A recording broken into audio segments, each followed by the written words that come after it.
رسالت کا مسئلہ نبی صلی اللہ علیہ وسلم کے دور میں توہین رسالت کے مرتکب کو قتل بھی کیا گیا ہے اور معاف بھی کیا گیا ہے. دونوں واقعات ہمیں ملتے ہیں. بعض دفعہ آپ نے کسی مصلحت سے چھوڑ دیا, بعض دفعہ قتل کر دیا. دونوں واقعات ہمیں ملتے ہیں. بعض دفعہ یہ ہوا کہ قتل کا آرڈر دیا لیکن اس نے معافی مانگ لی تو آپ نے اس کو چھوڑ دیا. ہر طرح کے واقعات ہمیں ملتے ہیں. اور جذباتیت کو بہت زیادہ فروغ دیا جا رہا ہے. ہم تھوڑا پیچھے جاتے ہیں. جنید جمشید کے زبان سے ایک لفظ نکل گیا تھا, غلطی ہو گئی تھی, اس سے حضرت عائشہ کے بارے میں کچھ کلمات اس نے ایسے کہے جو میں سمجھتا ہوں غیر شرعی بھی نہیں تھے, نہ اس میں کوئی گستاخی کا پہلو تھا, لیکن اگر کوئی گستاخی نکالنا چاہتا تو نکال سکتا تھا. اس کے ساتھ جو حشر ہوا وہ ساری دنیا کے سامنے. میری اس وقت جنید جمشید سے ملاقات نہیں تھی, لیکن ان کے ریلیٹیو مجھ سے ملے تھے. انہوں نے بتایا تھا کہ جنید جمشید اتنی ٹینشن میں ہے کہ آپ کی سوچ ہوگی. تو ذرا سا میری امی عائشہ کے بارے میں کچھ ایسی بات ہو گئی جو یوں کہہ دیتا تو زیادہ اچھی تھی, یوں کہہ دینا تھوڑا سا نامناسب. زبان ہے انسان کی.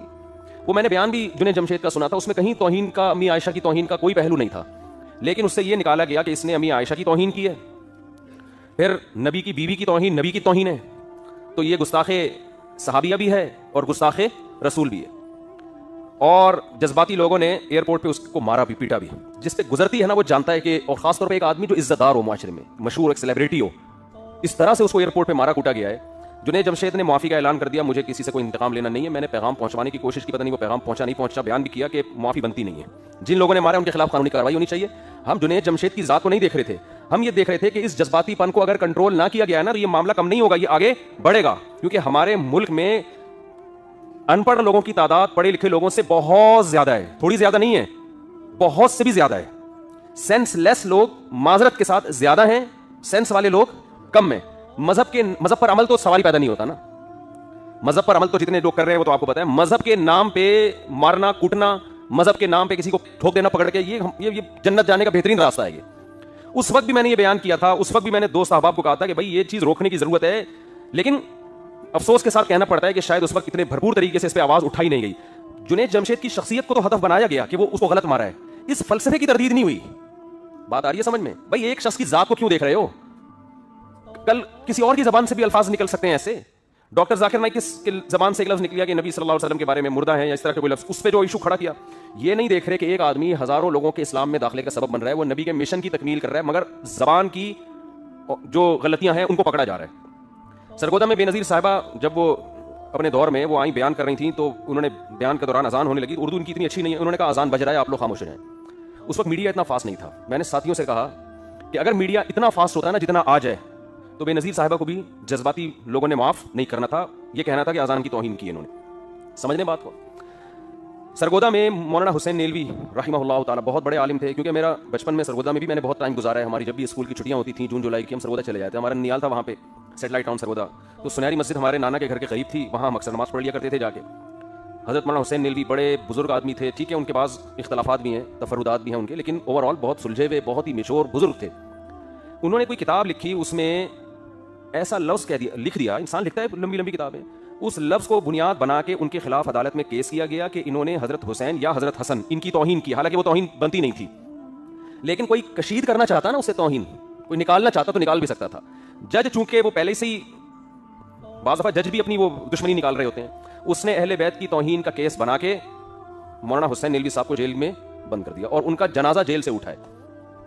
اب آپ بتاؤ کس قدر بدبختی کی بات ہے. ایک آدمی جو ساری زندگی اہل بیت کا دفاع کرتا رہا, نبی کی حدیثوں کا دفاع کرتا رہا, اسلام کی ترویج کا ذریعہ بنا, انتہائی تھوڑی تنخواہ میں, دیوبند سے فارغ تھے وہ. ہمارے شیخ حضرت مفتی رشید احمد صاحب رحمہ اللہ تعالیٰ کے کلاس فیلو تھے, اور مفتی رشید احمد صاحب کہا کرتے تھے ان کے بارے میں, یہ شخص پیدائشی شریف معلوم ہوتا ہے, یعنی مزاج میں شرافت نہیں ہوتی, نرم خو نرم مزاج اور علم کے سمندر تھے وہ, فقہی بصیرت ہر لحاظ سے, اور پرہیزگار. اتنی تھوڑی تنخواہ میں اتنے بڑے عالم نے ایک سرگودا کی ایک چھوٹی سی مسجد میں امامت کر رہے تھے, دنیا کی محبت نہیں, ذرا سے قلم کے کو بنیاد بنا کے اہل بیت کا گستاخ قرار دے کے ان کو کہاں لے گئے؟ جیل, اور جنازہ جیل سے اٹھا ان کا. تو میں جب 8ویں کلاس میں پڑھا کرتا تھا, کیونکہ میں تو یہ سب چیزیں بہت عرصے سے دیکھ رہا ہوں نا, اس وقت سے میں یہ کہہ رہا تھا کہ مذہبی حلقے کو بھرپور آواز اٹھانی چاہیے کہ اس مسئلے کو واضح کریں کہ قتل کرے گا کون. نمبر 2, گستاخی کی ڈیفینیشن کیا ہے؟ سمجھ میں آ رہی ہے بات کہ نہیں آ رہی؟ گستاخی کی ڈیفینیشن کیا؟ گستاخی کی ڈیفینیشن میں اور آپ نہیں کریں گے, یہ لاء میں لکھی بھی ہونی چاہیے, قانون میں لکھی بھی ہونی چاہیے, لوگوں کو پتہ ہونا چاہیے کہ گستاخی کا مطلب کیا ہے, اور پھر اس کی بھی مزید کچھ تفصیلات جو میں انشاءاللہ بھی آپ کو بتاتا ہوں. میں جب 8ویں کلاس میں پڑھا کرتا تھا, ایک واقعہ ہمارے سامنے آیا کہ کہیں سیرت کانفرنس ہو رہی تھی, اس سیرت کا پوسٹر کسی نے کسی کے گھر پہ لگا دیا, گھر کی دیوار پہ, نیچے نالا بہ رہا. دیہاتوں میں ایسا ہوتا ہے نا, نالے بہ رہے ہوتے ہیں گندے پانی کے.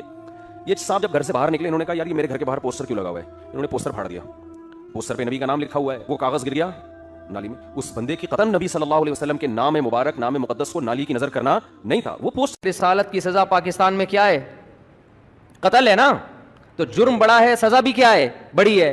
تو اس کے لیے بھی قانون یہ ہونا چاہیے کہ ثبوت بھی اور شک و شبہے سے بالکل بالاتر، دو ٹوک اور واضح لفظوں میں توہین ہونی چاہیے جس کا کوئی دوسرا مطلب نہ بنتا ہو. اس میں زبان کا لڑکھڑا جانا اور کہہ کچھ رہا تھا نکل کچھ اور گیا، اگلے کو موقع دینا چاہیے کہ آپ کیا کہنا چاہتے ہیں.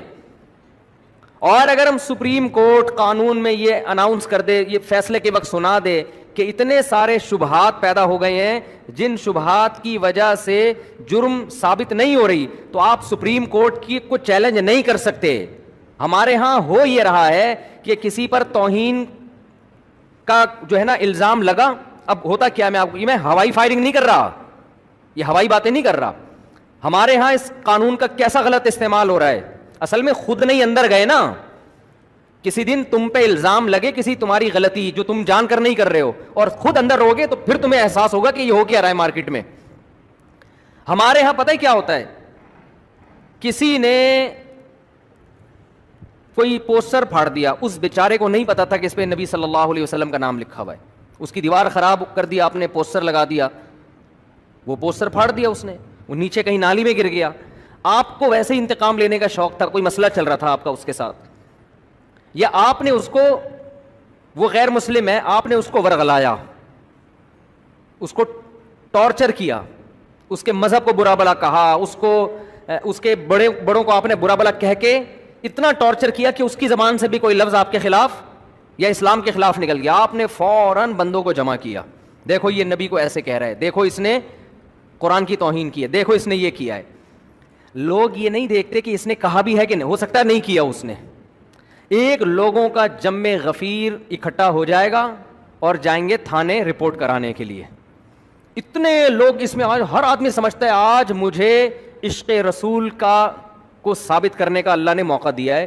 چرسی بھی آپ کا ساتھ دیں گے، ہیروئن چپ بھی آپ کے ساتھ ہوں گے، محلے کے بڑے بڑے گنڈے جن 20 بندوں کو قتل کر چکے تھے، آج تک کبھی انہوں نے کوئی سنت پوری نہیں کی ہوگی، لیکن ان کو بھی موقع ملے گا کہ آج ہمیں موقع ملا ہے ہم توہین رسالت کے مرتکب کو کیفر کردار تک پہنچائے. وہ اس کی تحقیق نہیں کرتے کہ حقیقت میں ایسا ہوا بھی ہے کہ نہیں ہوا. پھر آپ پہنچ جائیں گے تھانے. ایس ایچ او صاحب کو پتا ہے اگر میں نے FIR نہیں کاٹی پورا ہجوم میری بوٹیاں کووں کو کھلائے گا. سمجھ رہے ہو؟ نہیں آ رہی بات؟ میرا خیال ہے یہ قوم کا جذباتی پن ہے جو میں بتا رہا ہوں. نہیں سمجھ میں آ رہا نا تو کبھی آپ کے اوپر پڑے گی تو پتا چلے گا.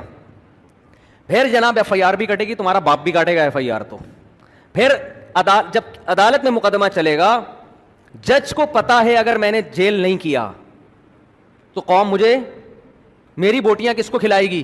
کووں کو کھلائے گی. سمجھتے ہو؟ اور ادھر سے جو وکیل ہوگا نا، جو اس کی طرف سے وکیل ہے جس پر فرد جرم لگی ہے، اس کو پتا ہے کہ اگر میں نے اس کا زیادہ دفاع کیا تو میری بوٹیاں کس کو کھلائی جائیں گی؟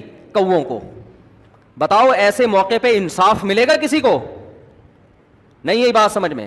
پھر جب وہ کیس اس کے اوپر چلے گا، ہر جج پہنائے گا کہ یار یہ آگے کسی کو، پھر کیس چلتا ہے لمبا. پھر لوگ کہتے ہیں ہم تو پہلے ہی کہتے تھے حکومت قادیانیوں سے ملی ہوئی ہے، سیدھا سیدھا لٹکا کیوں نہیں رہی اس مجرم کو؟ ہم تو پہلے ہی کہتے تھے یہ حکومت یہودیوں کی ایجنٹ ہے. پھر اگر اوپر جا کے کسی جج نے اس کو، اتنے میں کیا ہوتا ہے کہ نیچے جو اس کے جس پہ فرد جرم عائد ہوئی ہے نا، اس کے رابطے ہو جاتے ہیں فرانس سے، امریکہ سے، لندن سے، کہ بھائی دیکھو میں اپنے ملک میں محفوظ نہیں ہوں. ان کا قانون ہے کہ اگر آپ اپنے ملک میں واقعی محفوظ نہیں ہیں، آپ ثابت کر دیں، آپ اسائلم داخل کریں، وہ آپ کو نیشنلٹی دے دیں گے. میں ہانگ کانگ ہو کر آیا ہوں، سینکڑوں نہیں ہزاروں پاکستانی ہیں جنہوں نے یہ کہا کہ ہم پہ حملہ ہوا، جھوٹے حملے کروا کے کیس داخل کر کے ہانگ کانگ کی نیشنلٹی لے لی. پڑے ہوئے وہاں پڑے ہزاروں ہیں.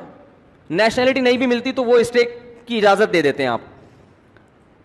تو اس بیس پر بھی پھر لوگ کہتے ہیں ہم تو پہلے ہی کہہ رہے تھے کہ غیر ملکی طاقتیں اس کے ساتھ ملی ہوئی ہیں اور حکومت بھی غیر ملکی طاقتوں کے ساتھ ملی ہوئی ہے. یہ تو ہیں ہی سارے وہاں کے ایجنٹ. پھر اگر سپریم کورٹ بری کر دے اور قانون میں لکھ دے کہ جی اتنے پوائنٹ ہیں، اتنے شبہات ہیں جس کی وجہ سے ہم یقینی طور پہ نہیں کہہ سکتے کہ اس نے توہین کا ارتکاب کیا ہے، تو سپریم کورٹ کو گالیاں، وہ معین اختر کے ماموں جیسے گالیاں دیتے تھے نا پروگرام